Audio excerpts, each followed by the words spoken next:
Mummy daddy ఏం చేస్తారు? వంట చేస్తున్నాను ఈ రోజు. నువ్వు వంట చేసేది ఇప్పుడు గుడ్లు వచ్చేసి పొడి తీసాడు పెట్టేసిన. ఏం కర్రీ చేశారు? ఇప్పుడు చికెన్ కర్రీ చేశాను. చికెన్ పడుతుంది ప్లస్ చేపలు ఫిష్ కర్రీ చేశాను. చూడు ఎలా ఉందో ఫిష్ కర్రీ. జీవితంలో అసలు నువ్వు ఎప్పుడు తినలేవు. ఇలా కొర్రమైన ఫిష్ ఇది. కొర్రమైన ఫిష్ ఎలా ఉందో చూసావా? ముక్క చూడు ఎలా ఉందో. ముక్క మామూలుగా అసలు నేను తిన్నాను.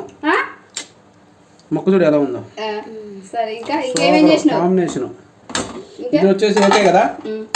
నెక్స్ట్ నేను తిన్నది నా కోసం చికెన్ పచ్చడి. నా కోసం ఆనియన్స్, పెరుగు, ఎగ్స్ బాయిల్ చేసిన ఒకటి ఖరాబ్ అయిపోయింది, ఒకటి ఇప్పుడే పొడి అండ్ రైస్. ఈ